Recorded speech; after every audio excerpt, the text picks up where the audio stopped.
Good morning, my brothers and sisters. Today we're going to talk about my mother's favorite verse, which just might end up being your favorite verse. Many of my friends actually have said this is their favorite verse. Psalm 46, verse 10, "Be still and know that I am God." So we're in this series of the Psalms of my friends where I've asked various people what's their favorite psalm. This one, if I could ask my mother who's passed away, I think this would be her answer. I'm going to do this in 3 sections. It's only about 4 verses a section. Here's the first one, Psalm 46, verse 10.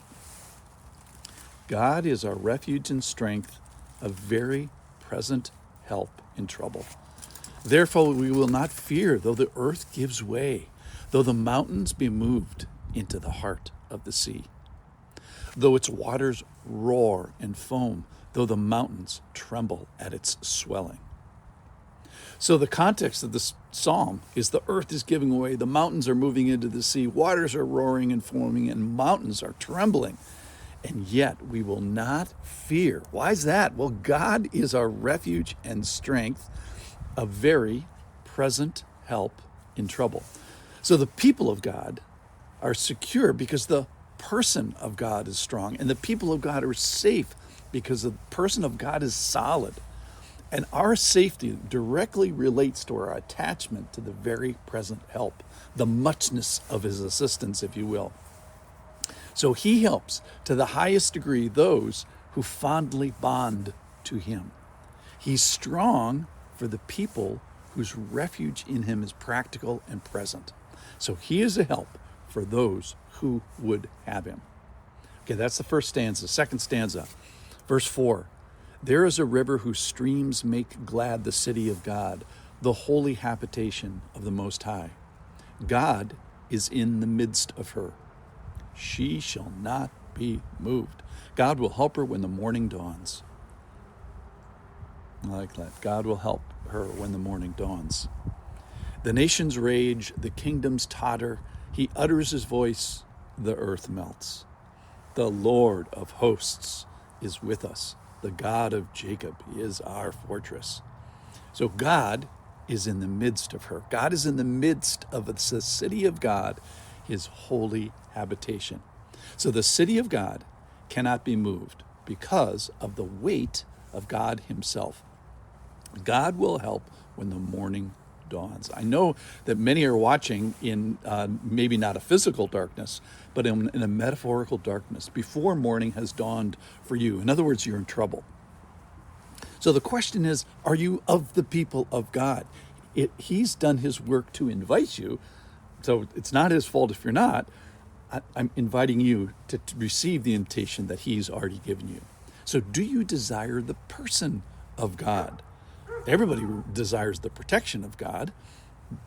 The primary question is, do you desire the person of God?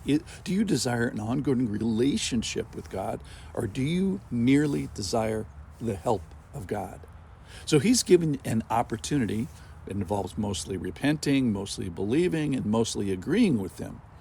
So a desire for the fortress of God is to turn one's heart in fondness towards him. So if you wish the fortress, assess the fondness that you have for him. If you don't want to be moved, check whether you're in the midst of the city in which he inhabits. And if you're not, someone is out of place and it's not him. It would be you. So he helps those who habitate with him.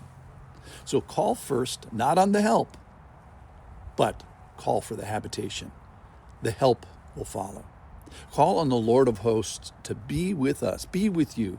Then he may bring the host. That is, call in the army. All right, last little bit here, and we're going to get to my mother's favorite verse. Verse 8, come behold the works of the Lord, how he has brought desolations on the earth. He makes wars cease to the end of the earth. He breaks the bow and shatters the spear. He burns the chariots with fire. Verse 10, here it is.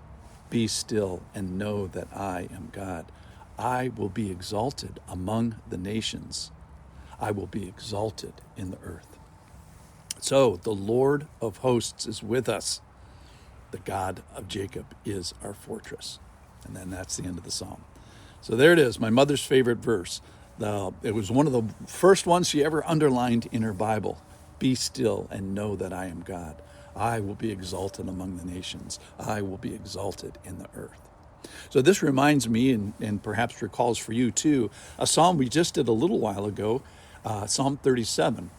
And we titled that one, Stillness is Our Superpower. So in that psalm, Jesus quotes it in the New Testament as, the meek shall inherit the earth. So in God's crazy kingdom, the meek, the bowed, the bent over will inherit the earth. That's what meek means. It means to be physically bowed. So in God's upside down kingdom, the oppressed are the ones that are going to occupy. The curved are taking custody. So this reinforces the distinctiveness in the kingdom of God. That is, stillness, trust in God, resting in God is our strength.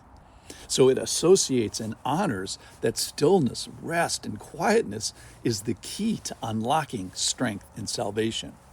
So there is strength in stillness. The rest is in the rest, relaxation, active resting, is in the person of God. He's our power. He's got this. He's working all things for good. Now, other might mean things for evil, and there's tough things in this psalm, and there's tough things in Psalm 37 as well. Yet, I am still in him. I am resting in him. I am trusting in him. So, again, stillness is our superpower, and it is in that stillness, that quiet, trusting posture, that our inexplicable experience of the kingdom is expanded. Stillness is our superpower. Spiritual acreage is achieved by returning and resting in him. And it is only in the stillness that I can accurately hear to what truths I should be clinging. So be still and know that I am God. So my prayer today is that this verse, be still and know that I am God, that it will mean as much to you as it did to my mother. Thanks for listening.